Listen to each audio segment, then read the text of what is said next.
Welcome to Investors Guide. I bet you're enjoying your long weekend. Happy Independence Day to you. Now, there's nothing like a long weekend to catch up on a little extra sleep and also to catch up on your finances and your paperwork. This is our Independence Day special.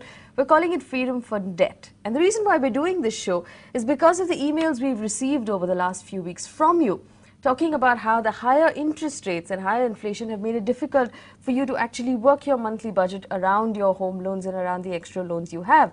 So the idea with this show is to help you with those loans and help you rationalize where you should be putting that money, which loans you should be prepaying and which loans you should continue paying your EMIs on. Now, to help us do that in the studio, to make sense of this bad market coupled with high interest rates and high inflation, we have Dhirendra Kumar, of course, who joins us in our Delhi studio. He is our mutual fund expert. We have Gaurav Mashruwala in our Mumbai studio and Adil Shetty, who's going to help us crunch those numbers on those loans and help us figure out what we should be doing in with our loans right now. I'm going to start off because I really should start off with this. Dhirendra, the nervous market, we've seen so much volatility, so much heartache really.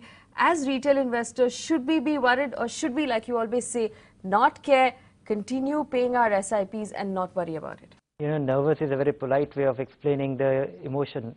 I think it is panic, and you know, it is very difficult to not to be watchful, not to get involved, worry about it, and ask the same question, should you get out? It is testing your faith in all that we have believed in all these years. But I think, you know, the key thing to ask is, you know, equities do prove to be best performing asset class over time. And what do you do if you pull out? And, you know, people are getting tempted that the fixed income return is very high. But if you look at the effective return, the returns are still negative. So in that sense, if you have a goal, if you are investing, I think it is time to actually keep your faith in your plan. You don't have a control on this, and you know, the bright side is that all that is happening today actually creates a great premise for a bull market in India. But I don't know how long can be the wait. And if you are investing for a few years, I think it is great time to keep accumulating and not get distracted. Don't get distracted from your SIPs. Don't stop your SIPs. If you think back, and this is where we should use what we've learned over the last few years, in 2008, those of us who continued our SIPs without stopping have actually managed to hold on to a nice, substantial profit. And those of us who walked away from equity at that time walked away with losses. Gaurav, you deal with clients every day. Obviously, there is nervousness. Dhirendra called it panic. But is equity still your recommendation at this point? So for us, as Dhirendra said, focus on goals. So focus on your condition, not market condition, and which is your goal. So if you have, like for us, if it's 7 to 9 years or beyond, if you put money into equity for 7 to 9 years or beyond in a fund, then stick to it. I mean, because we will always have turbulences. I mean, there'll be some news that are coming every 3 to 5 years, and if you keep moving out, then eventually you will not make it. Go back to your goals, look at your asset allocation. If your equity allocation has gone down, you need to hike it up, which means buy equity. All right, buy equity and don't panic, don't worry about what you're seeing in the markets right now, especially if you're a long-term investor. We saw something like this happen in 2008. We're possibly going to see it happen again in the next 10 or 15 years if we're going to be investors in this market. So don't panic right now. Don't stop your SIPs. That's the message that's going in. All right, let's get straight to the questions that we're going to be asking this week. These are questions on debt that you sent us. Our first question comes in from Shakil Ahmed, who's written in, tells us he's 31 years old and he lives in Mumbai and he has a home loan from ING Vaishya for 30 lakh rupees. Take a look.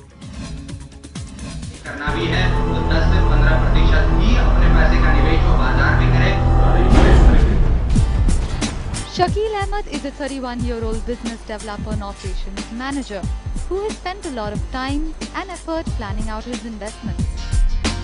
I have 7 insurance policies, and I have very recently in January taken a term plan of 1 crore. I have a home loan of 30 lakhs. And I'm paying EMI of 26 to 24 per month. Shakil now wants to increase the EMI payments on his mortgage so he can prepay the loan faster and buy another property in Lonavala. This home loan is from ING Vaishya Bank.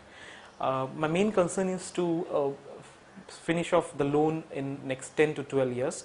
And I'm comfortable in increasing the EMI amount. So my main concern is to know what EMI amount, should I have so that I can pay off my home loan as soon as possible.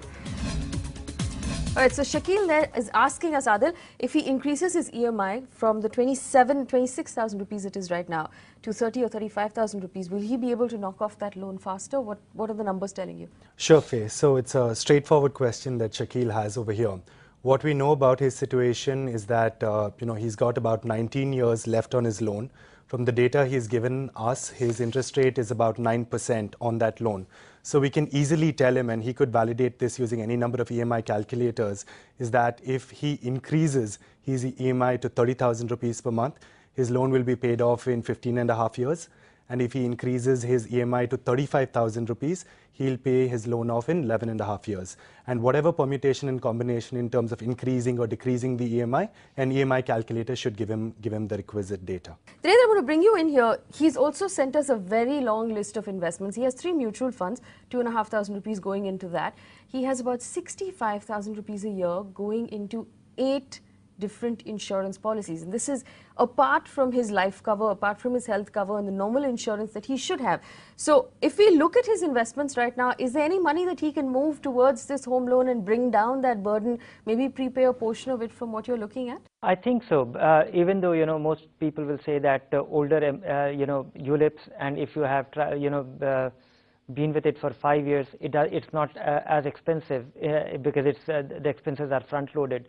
But I would say that for sake of simplification, and also he's incurring the interest on his EMI. So if for sake of simplification, I think that will be a worthwhile thing. He will not be losing on anything. He has if he has adequate term cover, he should just get rid of it. The rule to follow here while getting rid of your ULIP is don't get out of it till it is at least 5-year-old. And maybe if it is 3-year-old, you have put in for the first 3 years. Maybe you can stop putting after 3 years.